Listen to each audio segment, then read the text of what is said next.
Hello everyone, welcome to the commerce achiever platform.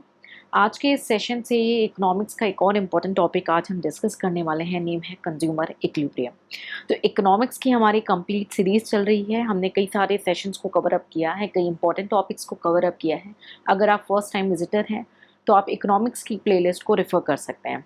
तो आज इस सेशन में हम जो डिस्कस करेंगे कंज्यूमर इक्विलिब्रियम, उस टॉपिक को डिटेल में कवर करने से पहले आपसे रिक्वेस्ट है कि आप अपनी एक basic understanding law of diminishing marginal utility की रिकॉल कर लेंगे। अगर आपने वो सेशन नहीं देखा है तो आप उस सेशन को देखें, उसका लिंक हम आपके साथ शेयर कर देंगे, ताकि जब आप law of diminishing marginal utility को अच्छे से अंडरस्टैंड कर लेंगे तो कंज्यूमर इक्विलिब्रियम काफ़ी ईजी हो जाएगा। तो पहले हम ले लैंग्वेज में अंडरस्टैंड करेंगे। कंटेंट आपको हिंदी इंग्लिश दोनों ही मीडियम में अवेलेबल होगा। तो कंज्यूमर इक्विलिब्रियम में हम मीनिंग, उसका रिलेटेड एजम्पशन, एग्जाम्पल, डायग्राम और सिंगल कमोडिटी में क्या रहने वाला है कंज्यूमर इक्विलिब्रियम, एंड आपकी टू और मोर कमोडिटी के केस में क्या होगा। ठीक है, तो आई बिलीव, मैं ये मान करके चल रही हूँ कि आपने law of diminishing marginal utility को अच्छे से समझ लिया है और उसके बाद ही आप इस पर्टिकुलर सेशन को देख रहे हैं। तो कंज्यूमर इक्विलिब्रियम क्या है, नाम से खुद ही बता रहे हैं। इक्विलिब्रियम यानी एक ऐसी सिचुएशन जहाँ पे सारी चीजें इक्वल दिखे। शॉपिंग करना किसे नहीं पसंद है, हर किसी को पसंद आता है एक सैचुरेशन पॉइंट तक, लेकिन भाई जितने पॉकेट में पैसे होंगे उतनी ही आप शॉपिंग कर सकते हैं। तो law of diminishing marginal utility क्या बोलता था कि भाई आपने एक बाय किया, ठीक है, दो बाय किए, लेकिन जब आप बाय करते चले जाओगे तो पॉकेट लूज होता है आपका, यानी आपके पॉकेट में पैसे कम होते चले जाते हैं। वैसे ही हमने ईटिंग एक पिज़्ज़ा का एग्जाम्पल लिया था, जहाँ पे ये बताया था कि आपकी खाने की क्षमता विद टाइम फॉल करती जाती है। पहले के आपके अंदर डिज़ायर है, बहुत ज़्यादा एक्साइटमेंट है कि आपको खाना है, और फिर धीरे धीरे धीरे वो फॉल करना शुरू करती है। ठीक है, तो हमने डिस्कस किया था ऐसे law of diminishing marginal utility को। तो ये कंज्यूमर के बिहेवियर में क्या बताता है, हम क्यों पढ़ रहे हैं कंज्यूमर इक्विलिब्रियम, क्योंकि हमें ये जान सके कि कंज्यूमर का बिहेवियर आखिर है कैसा, हम उसको कैसे अंडरस्टैंड करें।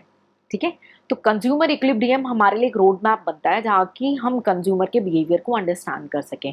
और लॉ डिमिनिशिंग मार्जिनल यूटिलिटी जो ये बोलता है कि भाई जितना एडिशनल आप कंज्यूम करोगे किसी भी आइटम का, चाहे वो गुड हो या सर्विस हो, एक समय के बाद आपकी मार्जिनल यूटिलिटी डिक्रीज करेगी, वो गिरती चली जाएगी। ठीक है, अब कंज्यूमर जो परचेज करता है उसकी जो परचेजिंग कैपेसिटी है, ठीक है, वो रेगुलर बाय करता है, एक प्रोडक्ट, दो प्रोडक्ट, तीन प्रोडक्ट, चार प्रोडक्ट, ऐसे an number of product consumer buy करता रहता है। लेकिन उसकी इक्विलिब्रियम किस सिचुएशन में है कि उसकी इक्विलिब्रियम आएगी जब मार्जिनल यूटिलिटी प्राइस के हिसाब से।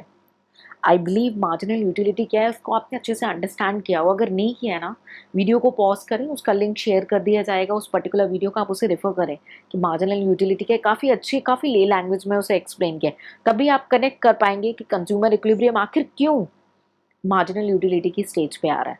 तो जब किसी प्रोडक्ट की मार्जिनल यूटिलिटी उसके प्राइस के बराबर है, तब माना जाएगा कि कंज्यूमर इक्विलिब्रियम अटेन हुआ है। ठीक है, मार्जिनल यूटिलिटी को हम मनी के टर्म्स में कैलकुलेट करते हैं, ठीक है, जो कि in the form of rupee calculate होगी। ठीक है, तो कंज्यूमर इक्विलिब्रियम की सिचुएशन क्या हुई, कंज्यूमर इक्विलिब्रियम की सिचुएशन हुई जब मार्जिनल यूटिलिटी यानी जो एडिशनल आप बाय कर रहे हैं, आपकी बाय करने की क्षमता है। अब भाई दो कंडीशन है, एक कि आपकी क्षमता कितनी है, आपके पॉकेट की क्षमता कितनी है, ठीक है, कि आप कितना बाय कर सकते हैं कमोडिटी।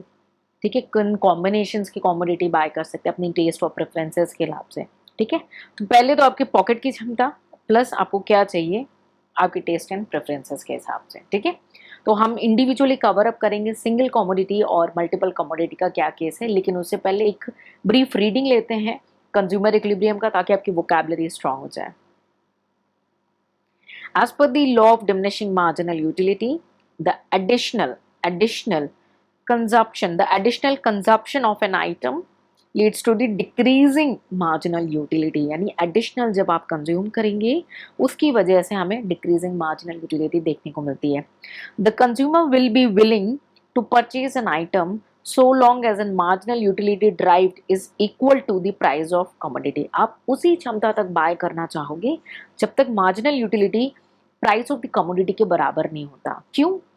अगर आपको मार्जिनल यूटिलिटी क्लियर है तो क्यों का जवाब आपके पास होगा, क्योंकि आपकी जो एडिशनल बाय करने की क्षमता है वो आपके प्राइस के बराबर है, और आप सेटिस्फाई हो रहे हो कि जो मैंने बाय किया है वो उसके लिए मुझे उतना ही पे करना है और उतना उससे मेरी डिज़ायर फुलफिल हो रही है। Thus, the consumer is in equilibrium when marginal utility is equal to the price of the commodity. Okay. Note, marginal utility in terms of money is calculated by dividing marginal utility in utils by marginal utility of 1 rupee. ठीक है, ये just formula को elaborate किया गया है कि कैसे। तो ये जो डायग्राम हम देख रहे हैं मार्जिनल यूटिलिटी का, ये हमारा जो डायग्राम है ये सिंगल कॉमोडिटी के केस पे है। ठीक है, तो हमने बोला हमारा जो फैक्टर है भाई कि कब हम इक्विलिब्रियम के स्टेज पे आएंगे, हम यानी कंज्यूमर, जब आपका मार्जिनल यूटिलिटी उस कमोडिटी का उसके प्राइस के बराबर हो। यानी ये दो चीज़ों पे है डिपेंड, एक तो प्राइस, दूसरा उसका मेरे लिए कितनी यूटिलिटी क्या इंपॉर्टेंट है। ठीक है, आपका एग्जाम सर पे, आपका एग्जाम बिल्कुल प्रेशर में, तो उस समय अगर आपके पेन की रिफिल खत्म हो गई और आपको कल एग्जाम के लिए बैठना है, तो सामने वाला शॉपकीपर अगर वो 10 रुपीज़ की पेन 15 रुपीज़ में भी आपको दे रहा होगा, आप लेके चले आओगे, क्योंकि अगर दूर मार्केट में वो 10 की मिलती है आप लेने नहीं जाओगे, बिकॉज आपकी यूटिलिटी पे डिपेंड कर रहा है और आपकी कैपेसिटी है प्राइस पे करने की 10 रुपीज़, क्लियर है, या 15 rupees, what ever be the case. ठीक है, तो ये दो चीज़ों पे डिपेंड करता है हमारा। ठीक है, दो फैक्टर्स पे डिपेंड कर रहा है। ये दोनों फैक्टर्स क्या हुए, ये फैक्टर्स हुए, पहला प्राइस जो आप एक यूनिट को पे करना चाहते हैं, दूसरा जो आपको बेनिफिट मिल रहा है उससे यूटिलिटी। तो जब आप कोई भी कमोडिटी परचेज करेंगे आप उसके प्राइस को उसकी यूटिलिटी से कंपेयर करेंगे। ऐसा नहीं है भाई, देखिए बहुत सारे आजकल जो ट्रेंड्स है कि आपको बगल की शॉप पे अलग रेट मिलेगा, कहीं बहुत दूर जाएंगे उसकी स्पेशलाइज मार्केटिंग पे तो वहाँ पे अलग रेट मिलेगा, ऑनलाइन अलग मिलेगा, हर जगह पे कमीशन ऐड हो जाते हैं, डिफरेंट अदर फैक्टर्स। ठीक है, आपको घर के नीचे मिल रहा है तो आपके ट्रांसपोर्टेशन कॉस्ट और सबसे इंपॉर्टेंट थिंग आपकी टाइम, ठीक है, ये सारी चीज़ें सेव हो रही हैं, है ना। फिर आप कहीं दूर जाते हो, उसकी कोई स्पेशलाइज्ड मार्केट होती है तो वहाँ पे क्वालिटी चेक करनी है आपको, फिर उसे अपना टाइम चेक करना है, अपना ट्रांसपोर्टेशन, उसमें नंबर ऑफ कॉस्ट ऐड होते हैं, जिसके लिए आपको कॉस्टिंग की नॉलेज होनी चाहिए। ठीक है, तो जब आप परचेज करते हैं किसी भी कमोडिटी को, उसके प्राइस और क्या यूटिलिटी है उसके अकॉर्डिंग आप डिसाइड करते हैं। ये दोनों फैक्टर्स पे आप ध्यान देते हैं ताकि आपकी जो मार्जिनल यूटिलिटी है मनी के फॉर्म में, ठीक है, वो आपके कमोडिटी के प्राइस के बराबर हो जाए और आप अटेन कर दें इक्विलिब्रियम, यानी कंज्यूमर अटेन करता है कंज्यूमर इक्विलिब्रियम। ठीक है, तो मार्जिनल यूटिलिटी को अगर हम मनी के टर्म्स में बोले तो ये सिचुएशन तब उसे अटेंड हो जाती है। ठीक है, हम इस डायग्राम को भी क्विकली अंडरस्टैंड करेंगे, लेकिन उससे पहले ना थोड़े से एजम्पशंस देख लेते हैं कि भाई इसने एजम्पशंस क्या मान के रखे हैं, इस लॉ ने एज्यूम क्या करके रखा है। ठीक है, इंपॉर्टेंस शेयर हुआ है कि इंपॉर्टेंस क्या है कंज्यूमर इक्विलिब्रियम का। ठीक है, उसके बाद एजम्पशंस देखते हैं। The purchase would be restricted only single commodity. भाई जब सिंगल कॉमोडिटी की बात है तो परचेज भी सिंगल कॉमोडिटी का ही होना चाहिए। Price of the commodity is already given in the market and consumer only determine how much he needs to purchase at a given man. यानी प्राइस मार्केट में फिक्स है, अब आपको चूज करना है भाई कि वो प्राइस पे आपको लेना है कि नहीं लेना है, आपकी क्या यूटिलिटी है। फॉर एग्जांपल आप किसी पर्टिकुलर एग्जाम में बैठ रहे हैं, आप कोई कोर्स ज्वाइन कर रहे हैं, तो आपको उस एग्जाम को ज्वाइन करने के लिए आपको टाइम मैनेजमेंट करना और उसके लिए आपने कोई कोर्स ज्वाइन किया है ताकि आप उस विद इन टाइम स्पैन पे विथ क्वालिटी कंटेंट आप उस कोर्स को क्वालिफाई कर लें। तो प्राइस तो फिक्स है उसका, आपको लेना है नहीं लेना वो आपको चूज करना होगा। ठीक है, next, being a rational human being, the goal of consumer is to maximize the consumer surplus. गोल क्या होता है कि सरप्लस को मैक्सिमाइज करते हैं, कंज्यूमर सरप्लस करते हैं, उसको काफी डिटेल में हम नेक्स्ट सेशन में कवर अप करेंगे। ठीक है, यानी which implies that surplus of utility he earns over his expenditure on the good at the point of the purchase, यानी वो अपनी यूटिलिटी से प्राइस को कंपेयर करेगा। ठीक है, there is no limitation on the consumer expenditure, खर्चे की कोई लिमिटेशन नहीं है, आपके पास एक सफिशिएंट मनी है जो आप बाय कर सकते हैं जितना quantity at a given price, जो प्राइस चल रहा है, प्राइस आप यहाँ पे फिक्स नहीं कर रहे हैं। ठीक है, तो पहले क्राइटेरिया का हमने एजम्पशन समझ लिया कि भाई अगर सिंगल कमोडिटी की बात हो रही है तो क्या एजम्पशन रहने वाले हैं to attain the consumer equilibrium. तो हमने बोला कि जब कंज्यूमर है उसको इक्विलिब्रियम एक ऐसे स्टेज पे आ रहा है जहाँ पे marginal utility of commodity is equal to the price of the commodity है, तभी आपको अटेन हो रहा है कंज्यूमर इक्विलिब्रियम। लेकिन उस सिचुएशन में क्या होगा जब मार्जिनल यूटिलिटी ऑफ कमोडिटी ज्यादा है, ठीक है, आपकी ज्यादा है प्राइस से, ठीक है, आप बाय करते चले जा रहे हो कमोडिटी को, ठीक है, आप क्या कर रहे हो, in case where the marginal utility is greater than the price, उसकी प्राइस उतनी नहीं है, आपको आपकी मार्जिनल यूटिलिटी बढ़ती जा रही है, यानी आप बाय करते जा रहे हो कमोडिटी, ठीक है, कमोडिटी को कलेक्ट करते चले जा रहे हो। क्यों कर रहे हो? Because he she is paying less for each additional amount of satisfaction. मतलब आपको जो वो सेटिस्फैक्शन दे रहा है ना, उसके अगेंस्ट में आप काफी कम अमाउंट पे कर रहे हो। ठीक है। As he or she buys more, marginal utility will fall and situation will arise when the price paid will exceed the marginal utility। ठीक है। तो जब exceed हो जाएगा और प्राइस फॉल हो जाएगा तो हमें क्या दिखता है concept? Law of diminishing marginal utility का। राइट। तो मार्जिनल यूटिलिटी फॉल होगा किस वजह से? Due to the operation of law of diminishing marginal utility. ठीक है। लेकिन एक ऐसी सिचुएशन आएगी जब मार्जिनल यूटिलिटी को हमें इक्वल करना होगा अपने प्राइस के, ताकि आपको मैक्सिमम सेटिस्फैक्शन मिल सके, आपको इक्विलिब्रियम की स्टेज हासिल हो सके। ठीक है। सो डिससेटिस्फैक्शन को अवॉइड करने के लिए, क्योंकि भाई सेटिस्फैक्शन तो केवल इसी स्टेज पे आ रही है, सेटिस्फैक्शन केवल इसी स्टेज पे आ रही है, कम या ज्यादा पे नहीं आएगी। तो अगर ज्यादा है तो आपको डिससेटिस्फैक्शन का स्टेज है, तो सेटिस्फैक्शन के स्टेज पे आने के लिए आपको क्या करना पड़ेगा? कंजप्शन को मिनिमाइज करना पड़ेगा। एंड फिर क्या होगा? आपका एमएयू स्टार्ट हो जाएगा इंक्रीज करना। जब आपका एमएयू इंक्रीज करने लगेगा तो आप एक स्टेज पे आ जाओगे जहाँ पे मार्जिनल यूटिलिटी आपके प्राइस के बराबर हो जाएगी, और ये अटेन कर लेंगे आप सेटिस्फैक्शन का स्टेज, इक्विलिब्रियम का स्टेज। क्लियर? थर्ड सिनेरियो हो सकता है जब आपकी मार्जिनल यूटिलिटी आपकी कम है प्राइस से, यानी प्राइस बहुत ज्यादा है। ठीक है।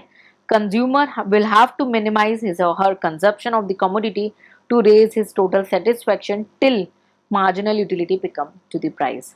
This is because whatever he or she is paying is more than additional amount of satisfaction। बहुत एक छोटा सा एग्जाम्पल याद आ रहा है यहाँ पे।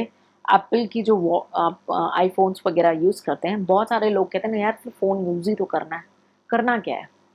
देखिए, तो ये कंज्यूमर टू कंज्यूमर वेरी करता है। Definitely there are certain exceptions, लेकिन अगर आप एक नॉर्मल कंज्यूमर है जिनको सिर्फ फोन, जिसकी 15,000 से फोन पे काम हो रहा है, तो वो 1 लाख की फोन क्यों खरीदेंगे? ठीक है। तो ये आप एक्स्ट्रा नहीं पे करोगे, क्योंकि आप एज अ कंज्यूमर आपको सेटिस्फेक्शन वहां पे उतना नहीं मिल रहा जितना आप पे कर रहे हो, आप प्राइस ज्यादा पे कर रहे हो। तो आप आपको सेटिस्फेक्शन की लेवल पे लाने के लिए आप क्या करोगे? अपनी जो परचेजिंग है, कंजप्शन है, उसको रिड्यूस करोगे। तो ये वैरी भी करता है consumer to consumer also. Clear? एक टेबल भी देख लेते हैं क्विकली। ठीक है। जब आपने पहली कॉमोडिटी ली जिसकी प्राइस थी 10 रुपए, ठीक है, और उस केस में यूटिलिटी आपको मिली थी, मतलब जैसे पिज्ज़ा का एग्जाम्पल सबसे बेस्ट होता है। ठीक है, क्योंकि खाने के तो होते हैं आप शौकीन। ठीक है। तो मानिए आपने जब एक पीस खाया तो आपको सेटिस्फेक्शन मिला 20 का, क्योंकि आपकी डिजायर थी यार पिज्ज़ा का स्लाइस आ रहा है। ठीक है। तो मार्जिनल यूटिलिटी आपकी ₹1 के बराबर कितनी हो गई? 20 डिवाइडेड बाई 1 यूनिट। ठीक है। तो आपका 20 हो गया। डिफरेंस कितना आ रहा है आपका? 10 का। ठीक है। तो अभी क्या हुआ है? मार्जिनल यूटिलिटी आपकी ज़्यादा है आपके प्राइस से। दिख रहा है आपको? ये है प्राइस आपका। ठीक है। और ये रुपी के टर्म में, क्योंकि रुपी सेम यूनिट के टर्म में होगा तभी आप कंपेयर कर पाओगे, क्योंकि सेम यूनिट के टर्म में नहीं होगा तो आप कंपैरिजन कैसे करोगे? कंपेयर हमेशा बेस बराबर करके करते हैं ना। ठीक है। उसके बाद मानिए आपने एक कॉमोडिटी है, सेकंड कॉमोडिटी ली जिसका प्राइस था 10 रुपीज, और आपकी क्षमता तो गिरती है ना। पिज्जा एक स्लाइस खाया, उसके बाद सेकंड स्लाइस खाया, तो आपकी क्षमता रिड्यूस होती जाएगी, आपकी मार्जिनल यूटिलिटी फॉल हो गई। तो मार्जिनल यूटिलिटी फॉल हो गई तो मार्जिनल यूटिलिटी रुपी के टर्म में कितनी हुई? 1 रुपी में 16। तो डिफरेंस कितना हो गया आप देख सकते हैं? 6 का। ठीक है। 6 का जब डिफरेंस हुआ तो आप अपने कंजप्शन को अभी जो है इंक्रीज किया हुआ आपने। ठीक है। तो ऐसे ही विद नेक्स्ट स्टेज आप क्या देखते हैं कि जो कंज्यूमर है वो इक्विलिब्रियम एक तरीके से कहाँ पे अटेन कर रहा है? कंज्यूमर इक्विलिब्रियम अटेन कर रहा है आपके थर्ड स्टेज पे, थर्ड यूनिट पे। ठीक है। कि जब आपने तीसरी भी कॉमोडिटी ले ली, तीसरी कॉमोडिटी एक्स सपोज ले ली, आपने बाय कर ली। ठीक है। वहां पे आपका कंजप्शन जो है वो बराबर आपको देखने को मिल रहा है। ठीक है। डिफरेंस नहीं आ रहा और आपको इक्विलिब्रियम की स्टेज पे आपने अटेन कर लिया। ठीक है। सो आई बिलीव आपको ये सिंगल कॉमोडिटी के केस में कंज्यूमर इक्विलिब्रियम क्लियर हो गया हो, कोई डाउट नहीं। अगर कोई डाउट है तो आप उसे कमेंट सेक्शन में पूछ सकते हैं। ठीक है। तो अगर जब एक कमोडिटी से ज़्यादा कमोडिटीज़ हो, 2 या 2 से ज़्यादा कमोडिटीज़ हो, तो उस केस में कंज्यूमर को इक्विलिब्रियम कैसे अटेन होगा?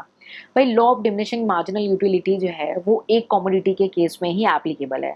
फिर से मैं बताना चाहूंगी जो लॉ है हमारा, law of diminishing marginal utility, वो केवल एक ही प्रोडक्ट के केस में एप्लीकेबल होगा, एक ही यूनिट के केस में एप्लीकेबल होता है, ठीक है। लेकिन जनरली क्या है, नॉर्मल लाइफ में, प्रैक्टिकल लाइफ में हम क्या देखते हैं कि कंज्यूमर एक से ज्यादा कमोडिटी बाय कर रहे होते हैं, उस केस में एप्लीकेबल होगा law of equi marginal utility, ठीक है। इस लॉ को भी सेपरेटली काफी डिटेल में हम डिस्कस करने वाले हैं, नॉट टू वरी, ठीक है। So law of equi marginal utility, ये हमें ऑप्टिमम, एक अच्छा बेस्ट एलोकेशन बताएगा हमारी इनकम का, ठीक है। हमारे सामने क्या रखेगा, एक ऑप्टिमम, ठीक है, जो हमें मैक्सिमम लेवल ऑफ सेटिस्फैक्शन दे हमारे इनकम का, ऐसे ये एलोकेशन देगा। तो ये जो लॉ है इक्वी मार्जिनल यूटिलिटी, ये बेस्ड है हमारी डिमिनिशिंग पे।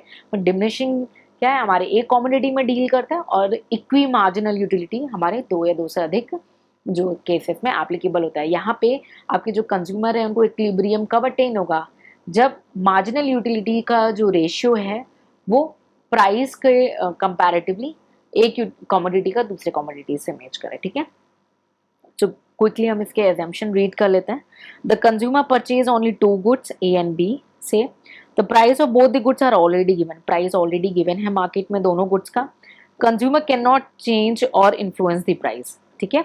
इनको बस आपको डिसाइड करना है कि आपके पॉकेट में मनी 100 रुपए है और आपको पता है उस चॉकलेट की कॉस्ट है 10 रुपीज। अब आपको डिसाइड करना है आपको कितनी क्वांटिटी में क्या बाय करना है, प्राइस फिक्स है, पॉकेट में पैसे फिक्स है, clear. Next, consumer income to be spent on this good is already given and constant, आपके इनकम फिक्स्ड है, आपके पॉकेट में 100 रुपए फिक्स्ड है। Consumer is a rational human being and his goal is to maximize the amount of utility, आपको अपनी utility ज्यादा से ज्यादा करते चले जाना है जितना भी आप परचेज करेंगे और कंजप्शन करेंगे, ठीक है। तो law of diminishing marginal utility हमने देखा कि we already learn that the law of diminishing marginal utility is not applied in the case of two or more commodity, ठीक है। The law of equi-marginal utility states that consumer should spend his limited income to purchase the different commodity in such a way that the last rupee spent on each commodity provide him or her equal marginal utility in order to attain the maximum satisfaction। अभी तो जो ले language में हमने बोला ये उसको explain किया हुआ है, ठीक है।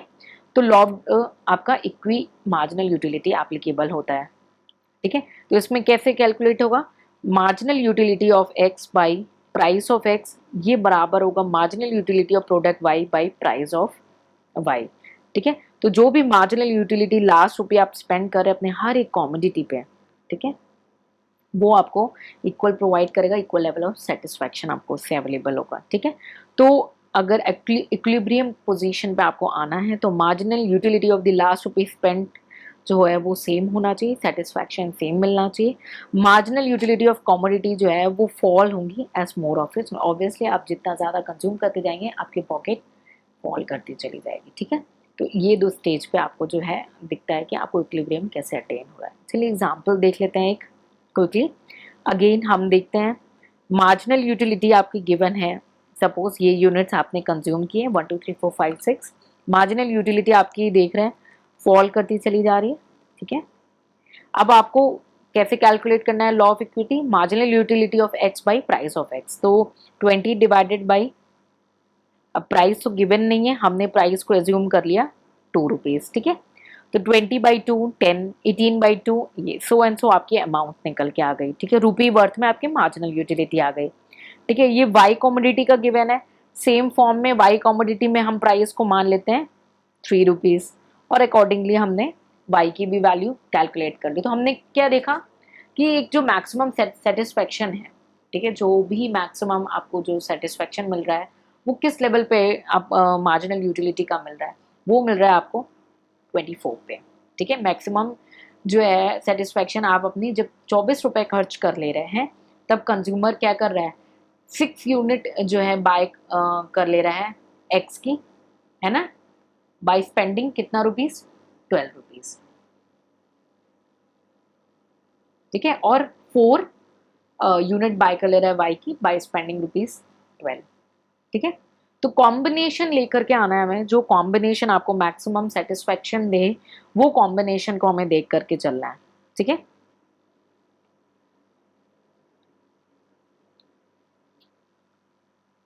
ये लेवल आपका सेटिस्फेक्शन का है, 1 सेकेंड प्लीज।